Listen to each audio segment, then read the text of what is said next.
to give a more intuitive targeting response. Oh, did anybody else just finish? Thank God, dude. Please, God. Holy shit, dude. He's cooking with this one. Thank God, bros. Anyone else gooning right now? Holy shit.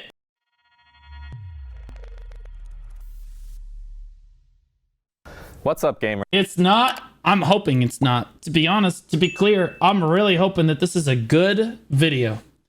Tico did not cook last time. He did not cook the last time he made this video. For those of you that are unaware, maybe you're coming from the BDO community, this is NCSoft and AGS talking to the player base about the next changes that they're going to have to the game and talking about the player feedback that they received and what they're going to do about it. They do this once a month. It's completely unprecedented. Prolibus could never, just to be clear. Welcome back to Tico Talks Throne and Liberty. I'm Tico, Globalization Design Manager at Amazon Games for Throne and Liberty. The Wilds of Talandre, our first major expansion, arrives on March 6th, and your excitement for it has been incredible. Let's dive into everything that's coming. On March 6th, you'll have access to a huge new territory called Talandre, which doubles the size of the current map. It comes complete with a new adventure and exploration codex, a narrative arc to follow, a unique new solo dungeon experience with 2 bosses, and 3 of our most challenging co-op dungeons to date. You'll be able to reach the new level 55 cap, start working on your epic tier 2 gear set, and grow your fishing and cooking skills to level 25. You'll also be able to begin your journey with our new weapon mastery system. Holy French guys say that mastery system. Well, honestly, they're taking a page out of PoE's book. You check back to this game in like 3 years, it's just Path of Exile's skill tree, you know what I mean? Then, 1 week later, on March 13th, we'll release 2 more 3-star dungeons, 2 additional bosses for the solo dungeon, and introduce Nebula Island, along with the new artifact system for another form of power progression. We believe this approach to releasing content will help players enjoy their journey with a little bit less pressure during those opening weeks. After that, on March 27th, we're introducing Trait Resonance with adjustments for more direct player control, epic grade runes, and the second seasons of Dimensional Trials and Ranked Arena. Right on. My guess is that they're going to have to give like a fair amount of catch-up mechanics to players that, like myself, that haven't played in like a month or two, a couple months, because like we're all going to want to jump back in and try to catch up to everybody. So focus on gearing up those first 3 weeks to be ready for that fierce leaderboard climb. Nice. The Wilds of Talandre release delivers over 6 months of content packed into our first expansion. I also want to confirm that a fresh set of milestones will arrive with Talandre, and we'll share those details before release so that you can plan your journey. How big is the expansion, map size wise? Is it like, are we talking like compared to like the current map? Like how big we talking? It's double? They're doubling the size of the current map? Holy shit. Let's talk mega alliances. On March 6th, God, please. Just remove them. Just remove them. Just remove alliances. Just be done with it. Just get rid of it. Just be done. Gone. Yes. Good, Tico. Yes, cook. field boss encounters are being restructured with 3 portal options for instance boss fights. At their best, alliances give players access to something Throne and Liberty does better than any other MMO. With 3 portal. So all field boss encounters are going to be 3 portals? Even the conflict ones? Well, that doesn't really solve the Mega Alliance problem. Options for instance boss fights. Let them cook, hold on. At their best, alliances give players access to something Throne and Liberty does better than any other MMO. Scale. Intense, epic scale PvP, yes, correct. Where strategy and coordination amongst hundreds of players reigns supreme. Yes, that is why we like it. But at their worst, they can lead to content gatekeeping, and perhaps most importantly, a lack of meaningful competition. Based. Before going further, I want to be clear. Our goal is not to remove all access to large-scale epic battles. However, we do recognize that some changes are needed for the overall health of the game and our servers.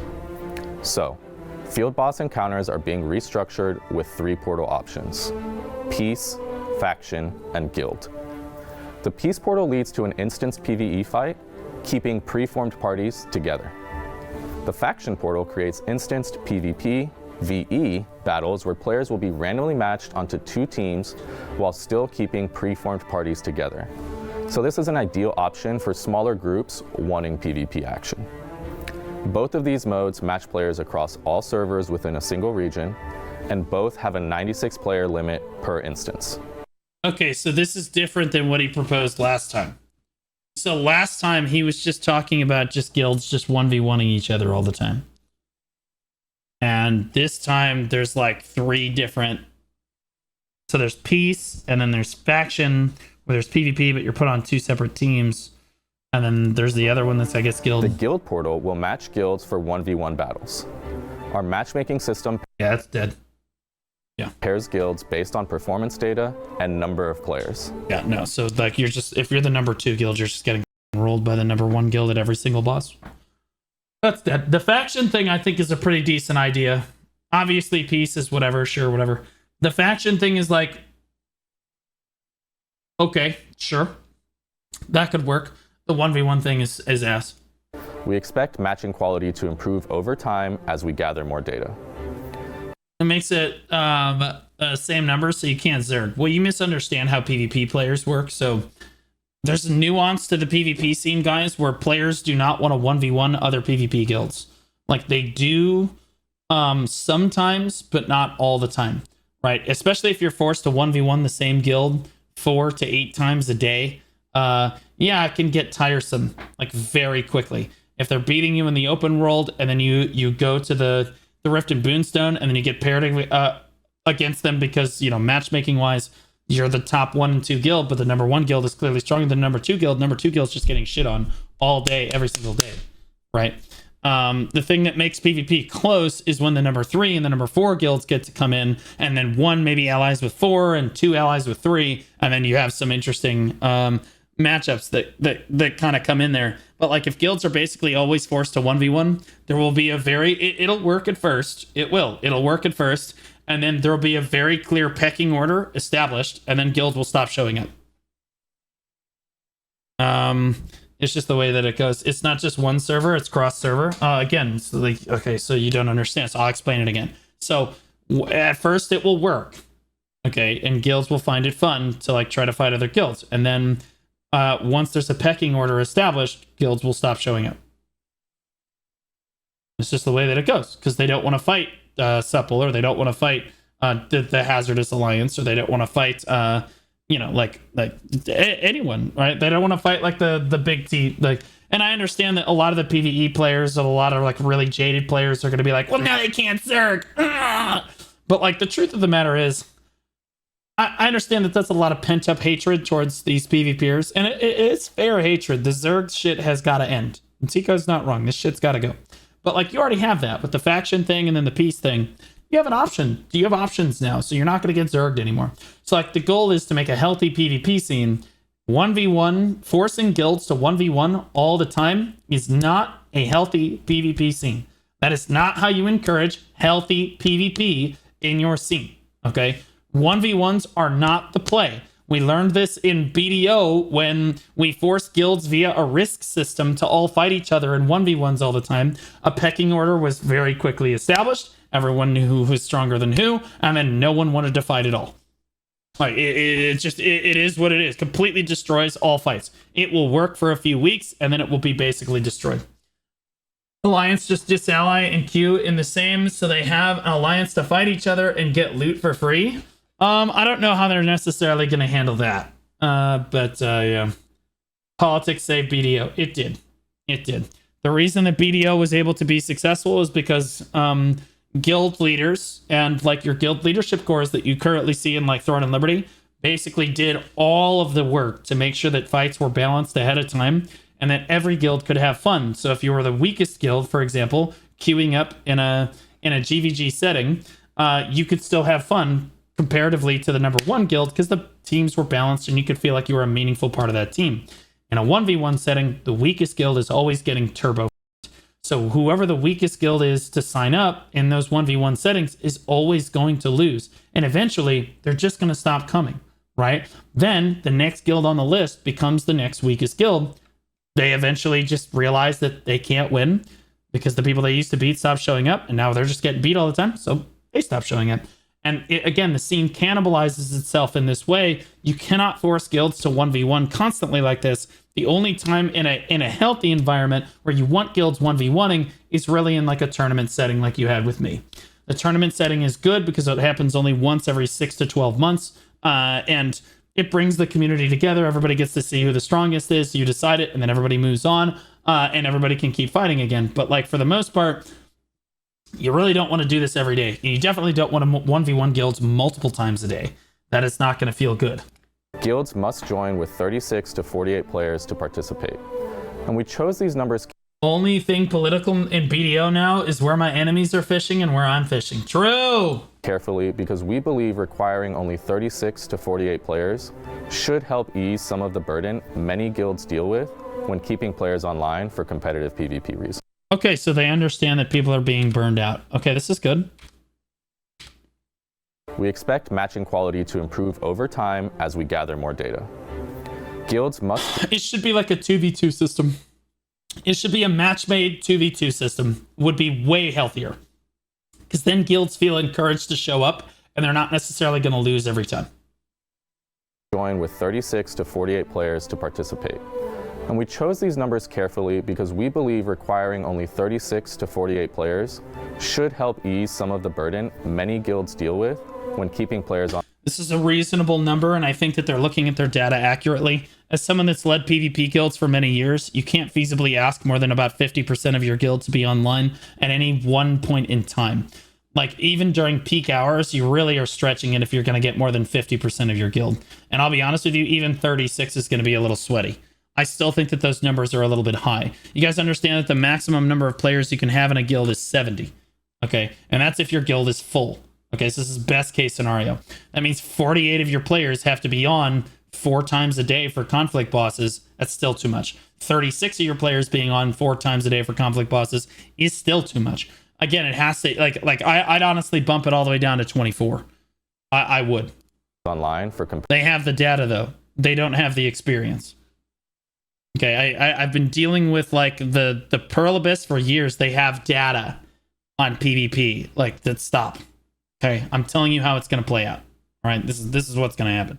It burns people out. Like, it burns people out really, really hard. And I'm glad that they're starting to address this. They understand that players feel like burnout like really hard in these competitive PvP guilds because they feel required to be online all the time. They need to keep scaling this back. Maybe he'll cook. Maybe he'll say that there's less conflict bosses in a day. But I'll be honest with you guys. Keep in mind, Rift and Boonstones are 4 days out of the week. Siege is like 1 day every other week. But like Rift and Boonstones are 4 days out of the week. And then you also have conflict bosses 4 times a day, every single day. Which means they haven't really alleviated that burden a whole lot. Like, you're still going to like have to be online for a lot of time. Like, I really think that they need to tone this back a little bit. Competitive PvP reasons. For ARC bosses, we're offering the same peace and faction options, but will maintain their current open world presence for guild battles. This will preserve a worthy area for alliances to battle in that epic scale combat many of you love. We'll now also spawn 2 different ARC bosses. Okay, so for the actual important bosses that people care about, you're still going to get zerged. Simultaneously to increase competitive opportunities. Okay, spawning 2 bosses simultaneously is good. Shifting over to gear acquisition and accessibility, we're making changes to improve player autonomy through weekly missions and token consolidation. We've heard from players that you want more control over which content to play to progress your characters. While we believe some content requires... People have the 48v48 faction option for that, not for ARC bosses. He just said ARC bosses will still be open world. There won't be this portal system. That's only for conflict bosses, or for like field bosses. Requirements are necessary to maintaining the core game loop. We agree there hasn't been enough flexibility or accessibility as we'd like. Here's what we're doing to address this, starting in the Talandre release. No, they do. Okay, if I rewind this, I'm banning you guys. If I rewind this and you're not right, I'm gonna ban you, okay? Deal with when keeping players online for competitive PvP reasons. For ARC bosses, we're offering the same peace and faction options, but will maintain their current open world presence for guild battles. So now there's peace and faction options, but they're open world? How? How can it be open world and still instance at the same time? I don't know. Yeah, see that, do you see my confusion? Peace and faction portals, but then it's not open world. If it's a portal, it's not open world. He said open world. Time 5342, thanks for the prime, somebody. I don't know. That's really confusing. I have no idea. I could see how you could interpret it that way, though. I have no idea. Area for alliances to battle in that epic. Yeah, see, because he's talking about how alliances are still going to get to battle in this open world style content. Do you see how I'm getting the impression that this is still going to be a Zerg fest at the ARC bosses? Right? And I see how you guys are getting the impression that this is going to be some portal shit, but then he said open world, and then he said you're going to get to play with your alliances. So, like, wait, what? Big scale combat many of you love. We'll now also spawn 2 different ARC bosses simultaneously to increase competitive opportunities. Shifting over to gear acquisition and accessibility, we're making changes to improve player autonomy through weekly missions and token consolidation. We've heard from players that you want more control over which content to play to progress your characters. While we believe some content requirements are necessary to maintaining the core game loop, we agree there hasn't been enough flexibility or accessibility as we'd like. Here's what we're doing to address this, starting in the Talandre. God, dude, it's so refreshing to have people that actually listen to their player base and address concerns the players actually have. Like, I can't. I feel like I've been in an abusive relationship with Pearl Abyss for the last 7 years, dude. Like God is my witness. I actually I feel trauma. Like, I actually, mentally right now, I'm like, oh my God, I actually have been in an abusive relationship for so long, dude. Like, holy dude, this is so refreshing. These are actual issues that players actually have. I don't know. So with regards to the conflict bosses, I do think that the faction is good, the peace is good, 1v1 system is bad, but everyone's going to tell me that I'm wrong, and then in a few months, I will be right, and then I will get to do what I do best, which is shit on everyone and say that I was right. But like that being said, the rest of this, again, they're just issue after issue. Next, he's going to talk about targeting. God only knows, bro. Like, these people are just, damn, bro. Like, they nail it every time. Release. First, we're consolidating our various gear tokens. Abyss coins and dimensional soul shards will be consolidated into just 2 tokens. One for tier 1 gear and one for tier 2 gear. These will have specific names, but for now, I'll just refer to them as tier 1 tokens and tier 2 tokens. At release, your existing currencies will be converted to tier 1 tokens. Moving forward, co-op dungeons and Abyss dungeon contracts will reward either tier 1 or tier 2 tokens based on the content you're completing. We're also diversifying where you can acquire these tokens. You'll now be able to get them from the arena shop and the weekly mission menu. So this is really good. These changes are really good. You can't go wrong with this. This is a W. This is an objective win. The weekly mission system has received an overhaul, and this is a key step towards more player autonomy. The new system will offer over 15 different missions across PvE, PvP, and lifestyle content, each rewarding weekly points that count toward your milestone rewards, while you'll earn the new tier 2 tokens, amongst other rewards. Okay. The best part is that we've structured it so that there are more weekly points available than are needed to earn all the rewards. So you should have more flexibility to focus on doing the content you enjoy most. Huge W. Huge win. Absolutely massive win. Oh my God, that was very intelligently designed. Again, guys, what people didn't like about TNL, like the core gameplay loop of the game, is the fact that they felt forced to do shit that they didn't want to do. Like contracts, boring, right? Now you can focus on the things that you actually want to do, whether it's fishing or cooking, or it's the arena PvP, or the guild reputation stuff, or whatever, right? And achieve your weekly rewards while avoiding the content that you least like to do. Really good. Really W. The huge W.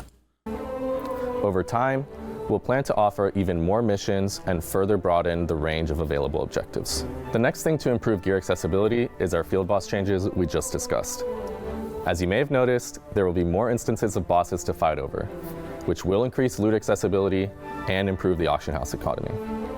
This should be particularly beneficial for arc boss weapons, because while we want those to remain premium and special, we agree they haven't been as accessible as we'd like, and there is room for further distribution without removing their prestige. Good. W.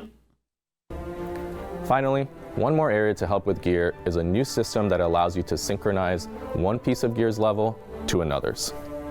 Simply put, we want to give our players more freedom to experiment with different builds, something we consider a major strength of Throne and Liberty. So here's how it works. Once you've leveled a piece of gear to max level, that's plus 12 for tier 2 gear, you can place it into the new system as an anchor.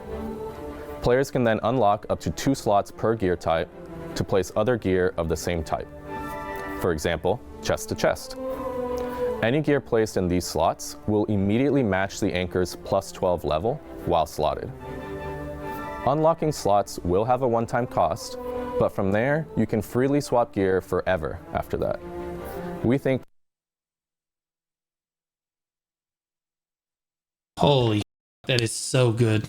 Now I know why the like ratio on the video is so goddamn good. We were actually getting gear presets in Throne and Liberty before Black Desert. Unironically. Unbelievable. Tagging system. This is not a tagging system. Tagging would imply that you could equip another, like, weapon. Well, wait, so does it work cross weapon? Wait, it could, it's tagging too. It's tagging too. It's not just like I have evasion and endurance. You can put different weapons in the slot too, and it'll work. Bro, so we're getting tagging and gear presets in the same system?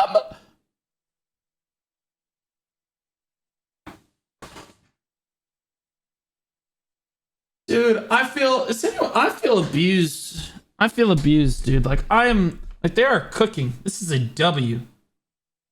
this will be a great long-term tool for players to feel more comfortable trying alternate weapons or test. Oh my god, that was a lot of gross stones. We think this will be a great long-term. Oh! 150! 8 million soul, nobody Tool cares. for players to feel more comfortable trying alternate weapons or testing new builds. It's not that much. Having to It is for people that don't play the game. It's perma. I get that. I'll figure it out. I'll get there. When I come back for Wilds of Talandre, I better be able to get those really quickly, bro. I'm gonna have to join a PvP guild when I come back. sacrifice their existing gear through the current transfer system. Let's take a breather from systems and address cheating. Specifically, we're aware of the growing concerns regarding auto-blocking and PvP. And let me be clear, playing the game this way clearly violates our code of conduct.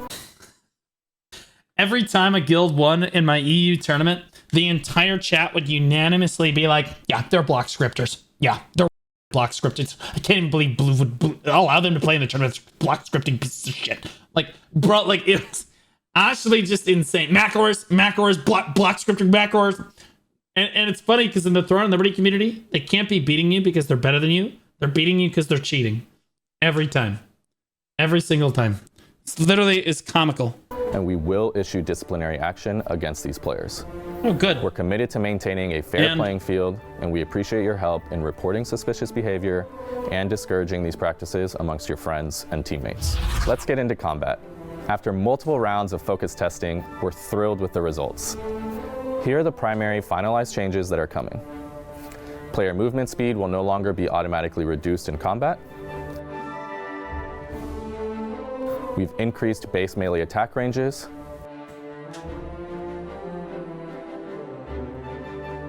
Several skills have been updated for improved fluidity. Targeting. Tab targeting has been improved to better consider camera direction to give a more intuitive targeting response. Oh, did anybody else just finish? Thank God, dude. Please, God. Holy shit, dude. He's cooking with this one.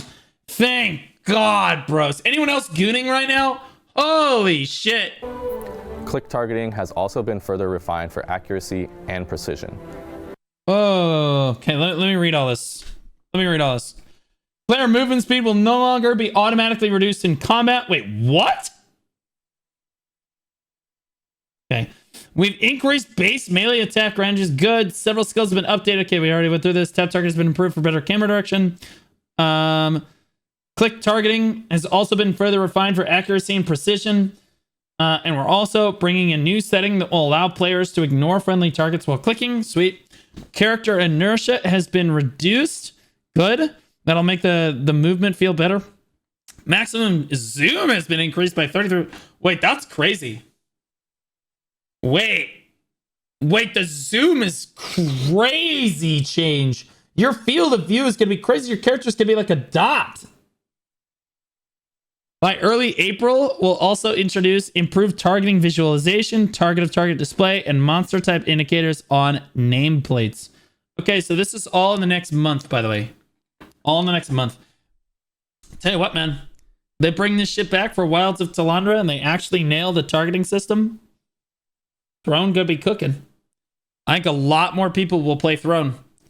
A lot more people. I think a large part of the reason people quit the game is twofold. Number one, the gameplay loop is currently ass. Okay? Let's just be honest. You're just forced to do like 70 or 80% of what you're forced to do for the day is something that you don't want to do. They're working on that. They're pushing that in the correct direction, right? And two, and more importantly, the targeting system for their PvP, which is like the center focus of their game, is terrible, right? So like fixing that and taking the steps necessary to fix that is extremely important, right? Like I do feel that given like their skill effects and how classes interact in PvP, it's got incredible potential to be an amazing tab target PvP MMO. It really does. It really does. It's not going to beat action combat, like really good action combat. But I think of the tab target MMOs, it has potential to be the best as long as they fix the targeting and everything. And we're also bringing a new setting that will allow players to ignore friendly targets when clicking. Character inertia has been reduced, and the maximum zoom has... Character inertia is actually a super big deal, guys. If you're wondering what that is, it's when you start moving your character. It's like your character like winds up. Like they start moving, they accelerate, right? If they're reducing inertia, basically you're going to move to max speed immediately the moment that you start moving. And I want to be clear, for RP purposes, maybe that's not super great. Practicality-wise, it's way better.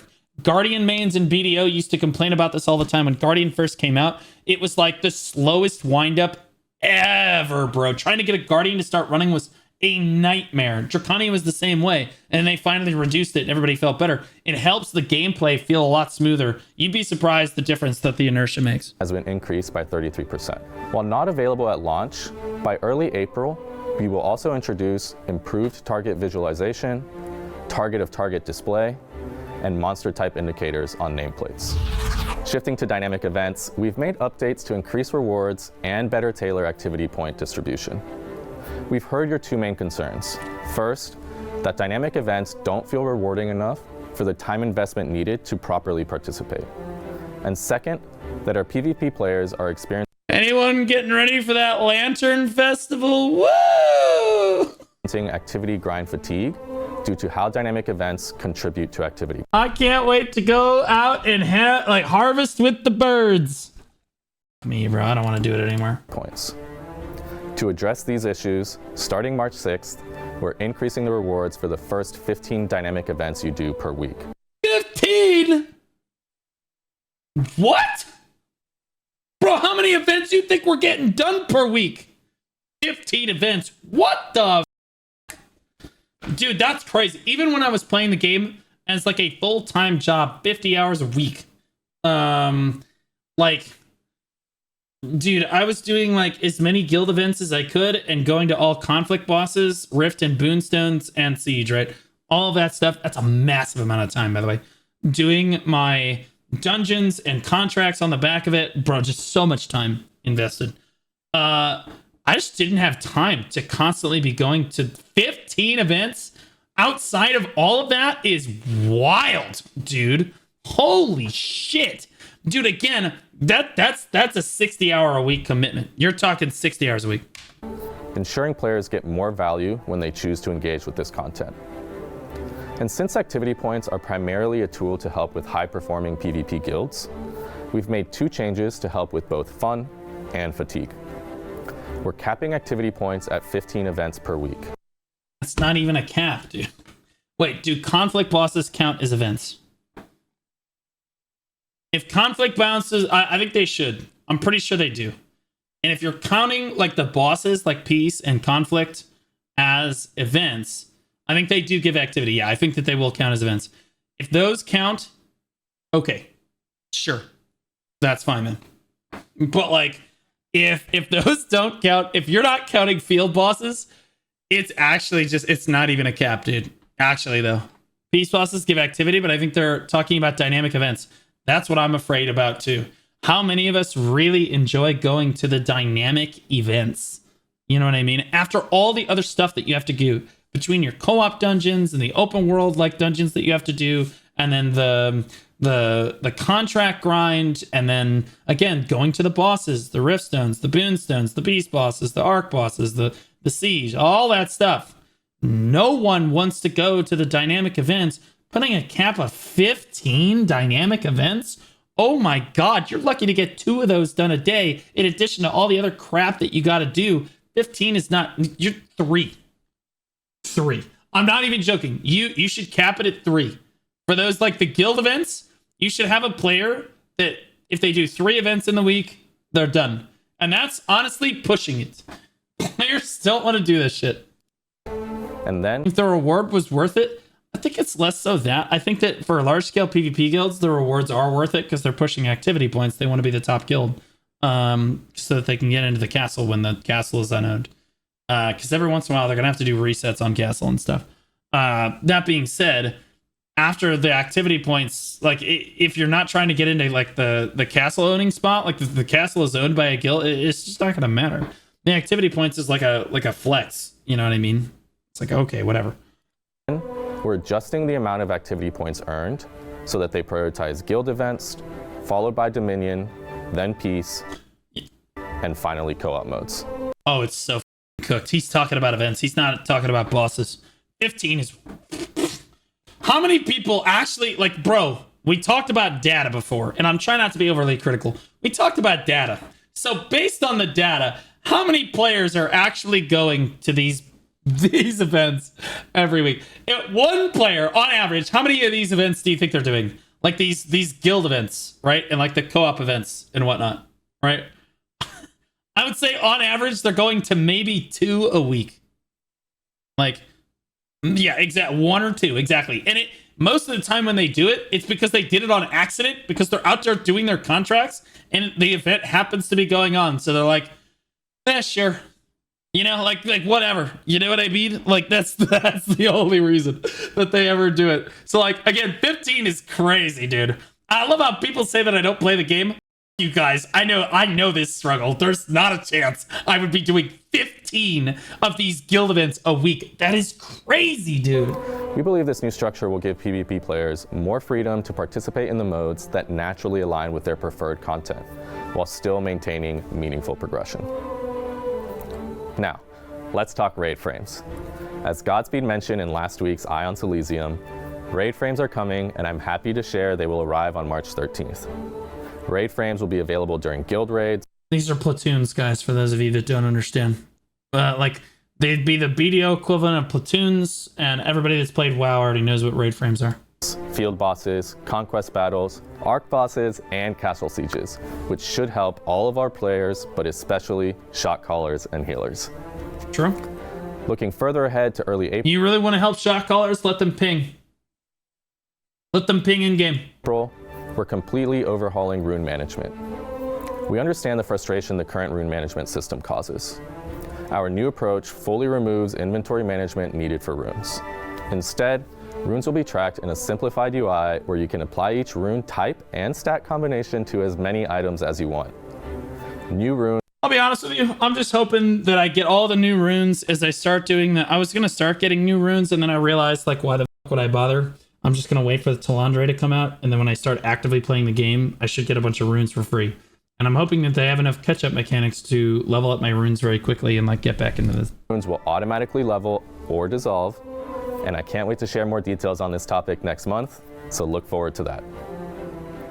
We're happy to inform all of our console players that in early Q2, we are bringing the ability to edit your HUD with controller. Now, I want to address a question I've seen frequently in our community. How are new and returning players supposed to catch up? I say it and it comes out of his mouth. It's literally insane. Like, look at the smug look on his face. Like, unbelievable. You can't make this up. You'd think I pre-watched this. Like, yeah, you'd legitimately think I pre-watched this. I'm over here. Again, I'm a returning player. Okay, technically. I've been put on events for the community for the last couple of months. That means that I don't get to play the game at all. I legitimately have not gotten a chance to play the game at all. Because you put on these big tournaments, people have no idea what goes into running a tournament of 2,500 players. It's really hard. So, like, to me, I'm looking at this from a returning player. I'm like, dude, how am I going to catch up to all these players that have been playing, like, super actively all this time? So, like, actually crazy. If you didn't do a Hyperboost server. Our approach is that catch-up mechanics should be core game features, not a separate server that isolates new and returning players from the general population. We want them to be part of our whole community, experiencing the game alongside everyone else. Let's talk about how we're making this work. First, let's consider gear progression. Because Talandre is releasing at the same time as Tier 2 gear, this creates a natural reset point for all players, and we genuinely— Oh, we're taking the Destiny 2 approach. Are we taking the Destiny 2 approach, where the expansion comes out, all of your other gear is irrelevant, and now we're just gonna we're just gonna let you grind for the new gear? Sweet. Yeah, the World of Warcraft approach. Yes, sir. All right, good. All of your time is all useless. This shit, bro. We're all starting from the same level. I really believe this is one of the best times for new and returning players to jump back into the game and start fresh. I'll be honest with you, they have to do this. They have to do this. I know this has got to be frustrating for players that have been playing, like, super actively, like, the last 2 months. Like, they're going to be maddage. Like, but, like, this will help a tremendous amount of players start playing the game again. Like, a lot of people. Because otherwise, like, the catch-up, if you don't do it like this, like, it's difficult to get people to play again. And I think if they fix the targeting system at the same time, I think the retention rate on those players will be higher and longer. And then again, they fix the kind of core gameplay loop issues. We're seeing them kind of address those concerns over time. These are all steps in the correct direction. I think Throne and Liberty looks very positive. Fresh alongside everyone else. However, we recognize that having a full set of Tier 1 gear could still feel like a big advantage. And that's why we're introducing Tier 2 rare gear, or Tier 2 blue gear, which will be stronger than most Tier 1 purples. This provides a natural bridge for players who don't have their full Tier 1 sets. Oh, thank God. So I can just swipe and just have all my blue gear maxed out. Excellent. That's awesome. Sweet. Thank God. All right. Yeah, and I thought I was going to have to grind, guys. Woo, that was scary. I'm just kidding. This is the W. Yeah, having the blue gear that is better than the Tier 1 gear that they had before. Again, this is just like Destiny used to do it. I'm sure a lot of World of Warcraft players probably feel the same way. But Destiny used to have, like, purples of the old expansion were the best, right? And then you had, like, one yellow you could equip. And then the new expansion would come out and the blues were immediately better. Like, the light level was immediately better than your old purples. You're like, ah, shit. Okay, so you start using those, but they're not as good as the new purples that you're trying to work for, right? And they do this every expansion. It worked very consistently at getting me to come back and play that terrible game. It's available.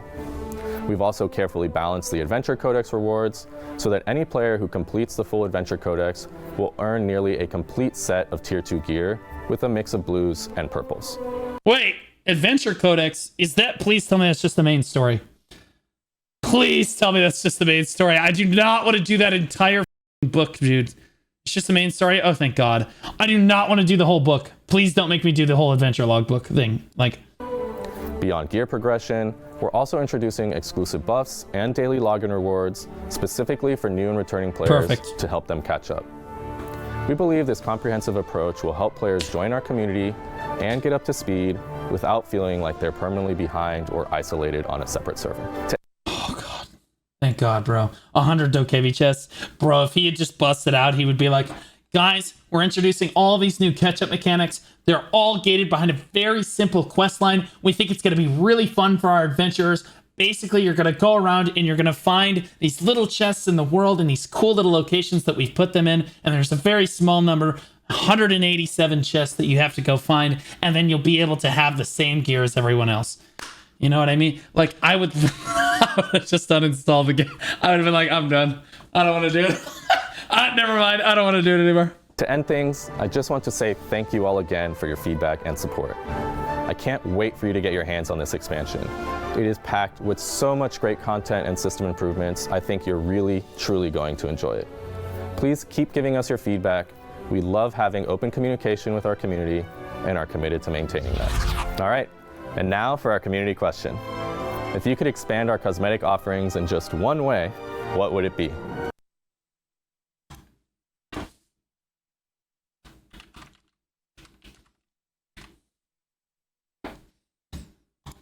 Please like and subscribe if you want to see more of these videos. I read each and every comment, so let me know down below what you think. Thanks so much for watching, and I'll see you in Silesi. The funny thing is they already have a pay-to-win boob slider. Some of the outfits in the game, you guys have seen them. They're absolutely, bro, they turn like your A cups into like double D bazonka donkers. Like it's literally crazy. And I'm okay with that. I'm okay with this. As long as I can get my character to have big badonka donkers, we're fine. Okay, real talk. Here's my comment for the video. Done. That's my honest feedback. If you want to help shot callers and large-scale PvP experience for all players, please introduce a way to repeatedly ping your cursor or location as the shot caller in large-scale PvP. The current pin system is a mess and makes it difficult for guilds to strategize and coordinate in the field. Large pings are definitely the way to go. That's my opinion. That's the thing that they need to add, I think, and most importantly for large-scale PvP. Oh yeah, PS, they need to be alliance-wide. Yeah, whatever. Overall, guys, I think the Tico Talks was absolutely a huge W. I will be honest, the only L I think they took in the video is they're still adamant that this 1v1 guild system is the way to go. I think a faction system encouraging PvP among like factions is interesting. I think that it's okay. That is like okay. But here's the deal. When people go to a conflict boss, they want to play with their friends. They do. They want to play with their friends and in their static parties. So like if you allow like an entire static to join the what did he call him? Like the what is the name of the room again? I'm like blanking on the name. Faction. Yeah, faction.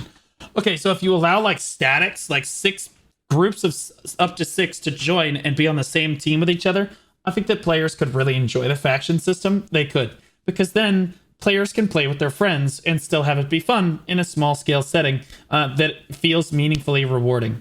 I think that would be fine. But if you have everybody join as like a one-off player, the faction thing is like okay for guilds that are like kind of not strong enough to do the 1v1 guild thing, but like overall it's just not going to be as fun. I don't think. Like it'll be okay. Again, it'll be fine. It won't be the end of the world, right? But I do think that the 1v1 system for the guilds, it will be at the start. It'll be fine. All the guilds will do it. Like it'll start off with all the guilds trying it out. All of the guilds will get it done, and then over time, this is the graph right here of the number of guilds.